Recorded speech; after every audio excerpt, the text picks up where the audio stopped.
வேலவா வெற்றி வேலவா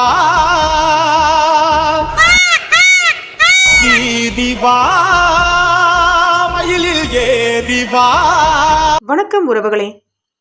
பொங்கல் திருநாளை கொண்டாடி ஒரு வாரம் கழித்து மீண்டும் பணிக்கு திரும்புவதற்கு முன் தங்கள் பணி சிறக்க இறைவனை வேண்டி வழிபடுவதே மயிலார் தினம். அவ்வகையில் இன்றைய மயிலார் தினத்தில் நம் பட்டறை திடலில் நாம் தரிசிக்கவிருக்கும் 2 மயில்பாறை முருகன் கோவில்கள். திரும்பும் இடமெல்லாம் மலைக்க வைக்கும் மலைகள், பார்க்கும் இடமெல்லாம் பச்சை பசேல் என்ற பசுமை, உடலும் உள்ளமும் குளிரும் சில் என்ற ஒரு குளுமை, மரம் செடி கொடிகள் சூழ நடுவே அமைந்த ஓர் அழகிய தார்ச்சாலை, மனம் மயக்கும் ரம்மிய சூழல். முருகு என்றால் அழகு, முருகன் இருக்கும் இடமோ பேரழகு. கண்ணு கெட்டியவரை பச்சை பசேல் என்ற அழகிய மரங்கள், பச்சை கொடிகளில் பவளமாய் மின்னிய பூக்கள், ஏதோ சொர்க்கத்திற்கு செல்லும் பாதை போன்ற அழகிய பாதை. இருபுறமும் தென்னை மரங்களும் வாழை மரங்களும் சூழ்ந்திருக்க நடுவே செல்லும் நீண்ட அழகிய ஒற்றையடி பாதை. எங்கள் கண்களின் பார்வை கோணம் முடியும் வரை பசுமை மட்டுமே. சரி, இந்த மயிலுக்கும் மயிலாருக்கும் என்னதான் தொடர்புன்னு பார்க்குறீங்களா? நூல் வேலை, அதாவது துணி துவைப்பவங்களும் துணி நெய்பவர்களும் கொண்டாடும் விழாவாக இந்த திருநாள் அமைகிறது. மாடத்தில் கோவை இலையை வச்சு சதுரமாக தீட்டி இலையோட பச்சை பின்னணியில் வெள்ளை வண்ணத்தில் தோகை விரித்து ஆடிக்கொண்டிருக்கும் மயிலை வரைந்து அதோட முதுகில் வேலாயுதத்தையும் வரைந்து மஞ்சள் குங்குமத்தை வச்சு பூக்கள் கொண்டு அலங்கரிக்கிறாங்க. மயில் ஒரு 1000 கண் பறவை அப்படிங்கிறதுனால தொழிலில் 1000 விதமான பிரச்சனைகள் தோன்றினாலும் பிரச்சனைகளை 1000 கண்கள் கொண்டு நுணுக்கமாக தீர்க்க வழிகாட்ட வேண்டும் என்ற அடிப்படையில் தான் மயிலார் விழா கொண்டாடப்படுதுங்க. மேலும் மயில் இதில் இடம்பெற்றதால இது முருகனின் திருவிழா அப்படின்னு உருவகப்படுத்தப்பட்டு விட்டது. அவ்வகையில் இன்றைய மயிலார் தினத்தில் நாம் தரிசிக்கவிருப்பது 2 மயில்பாறை முருகன் கோவில்கள். நுழைவு வாயிலே ரொம்ப அழகா இருக்குங்க. 300 படிகளும் படிகளின் மேல் நிழற்குறையும் அமைக்கப்பட்டிருக்கு.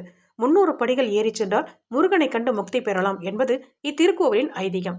அது ஏறி செல்ற வழியில முழுக்க அலைமகள் கலைமகள் போன்றோருக்கான சிலைகள், சிவனும் பார்வதியும் வரவேற்கும் அழகிய நுழைவு வாயில். மயில்பாறை முருகன் கோயில் அடர்ந்த வனப்பகுதியில் நடுவில் மயில்கள் ஆடும் சோலை வனமாக அமையப்பட்டிருக்கு. ஒவ்வொரு தெய்வத்தை வணங்குவதற்கும் ஒவ்வொரு கோயிலுக்கு போகணும்னு அவசியமே இல்லைங்க. இந்த ஒரே கோவிலேயே முருகப்பெருமான், சிவன், லக்ஷ்மி நரசிம்மர், நாகாலம்மன், விநாயகர், ஆஞ்சநேயர், முருகவேல் என எல்லா தெய்வங்களுக்கும் சன்னதிகள் அமைக்கப்பட்டிருக்கன. சன்னதிகளுக்கு மேல்புற கோபுரத்துல தமிழர்களின் கலைகளை பறைசாற்றும் வகையில வேறு எங்கும் காண இயலாத வகையில கரகாட்ட பெண் மற்றும் நாதஸ்வர கலைஞர்கள், தவில் கலைஞர்கள் போன்றோருக்கான உருவச்சிலைகள் ரொம்ப அழகா அமைக்கப்பட்டிருக்கு. விநாயகர் சன்னதிக்கு மேல் பக்கத்துல 9 எலிகளும் வரிசையா விநாயகரை தேர்ல வைத்து இழுத்து செல்வது போன்ற அமைப்புல வேற எங்கும் காண முடியாதபடி புதுமையா உருவாக்கியிருக்காங்க. நாகாலம்மன் கோவில் சன்னதியும் ரொம்ப அழகா இருக்குங்க. மிக நீண்ட நாகம் ஒன்றின் தலை குடைப்பிடிப்பது போன்ற அமைப்பில் உருவாக்கப்பட்டிருக்கு. மலை கோவில்ல மிக அழகாக வண்ணங்களோடு மிளர்ந்துகிட்டு இருக்கு. மலையின் மீது முருகப்பெருமானை காண்பதற்கு மேலும் சில படிகள் ஏறி செல்ல வேண்டியிருந்தது. மயில் வாகனம், கொடிமரம், இதை தாண்டி சில படிகள் ஏறி முருகன் சன்னதிக்கு செல்ல வேண்டும். சன்னதிக்கு செல்வதற்கு முன்பாக வேலவனின் அழகிய வேலுக்கு வழிபாடுகள் நடைபெற்றன. சுற்றுப்பாதையில் முழுவதும் கண்கவரும் வண்ண ஓவியங்கள், சுவர் முழுவதும் வண்ண வண்ண ஓவியங்கள். மேலும் படியேறும் பாதைகளிலும் கோவில் சுற்றுச்சூழல் முழுவதிலுமே ஆங்காங்கே குறிஞ்சி நிலத்திற்குரிய விலங்குகள், பறவைகள் போன்றவற்றின் உருவ சிலைகளும் அமைக்கப்பட்டிருந்தன. மேற்புற சுவர்களில் எல்லாம் கூட அழகிய கண்கவரும் ஓவியங்கள் அமைக்கப்பட்டிருந்தன. ஆலயத்துக்குள்ள நாள்தோறும் சிறப்பு பூஜைகள் நடைபெற்று வருகிறது. திருக்கோவிலுக்கு வந்து சென்றால் குழந்தை பாக்கியம், திருமணத்தடை, பில்லி, சூனியம் போன்ற அனைத்து சிக்கல்களும் நீங்குவதாக ஐதீகம். ஆலயத்துல வேண்டுதல் நிறைவேறி பலன் கிடைக்கும் போது இந்த ஆலயத்திற்கு வேண்டிக் கொண்டு வரும் பக்தர்கள் மணியை வாங்கி கட்டுகிறார்கள். அடர்ந்த வனப்பகுதியும் குளிர்ந்த சூழலிலும் இருப்பதால இங்கிருக்கும் ஆலயத்திற்கு மயில்கள் வந்து ஆடுவதால இதுக்கு மயில்பாறை என்ற பெயர் ஏற்படுறது என்று கூறுகிறார்கள் பக்தர்கள். தைப்பூசம், ஆடிக்கிருத்திகை, ஆடிப்பெருக்கு, தை கிருத்திகை போன்ற முருகனுக்கு உகந்த நாட்களில் திரளான பக்தர்கள் கலந்து கொண்டு முருகன் அருள் பெற்றுச் செல்கிறார்கள். மயிலார் அன்று மிகவும் சிறப்பு பூஜைகள் நடைபெறுகின்றன என்றும் கூறுகிறார்கள். காரணம், மயிலாடும் பாறையில் மீது வீற்றிருக்கும் முருகன் அல்லவா.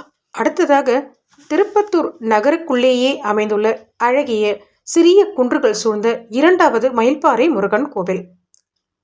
நுழைவாயிலேயே முருகப்பெருமான் தன் குடும்பத்துடன், அதாவது ரிஷப வாகனத்தில் அமர்ந்து சிவன், பார்வதி மற்றும் சகோதரன் விநாயகனுடன் மிக அழகாக வீற்றிருந்தது வித்தியாசமான அமைப்பாக இருந்தது. அதையும் தாண்டி அழகிய சிறிய கோவில், கோவிலுக்கு எதிரில் மிகப்பெரிய அழகிய ஒரு குளம், மேகங்கள் வந்து தங்கியிருப்பது போன்று பனி படர்ந்து காணப்பட்ட அழகிய அந்த மலையில் மயில்கள் வந்து ஆடுவதில் அதிசயம் இல்லைதானே.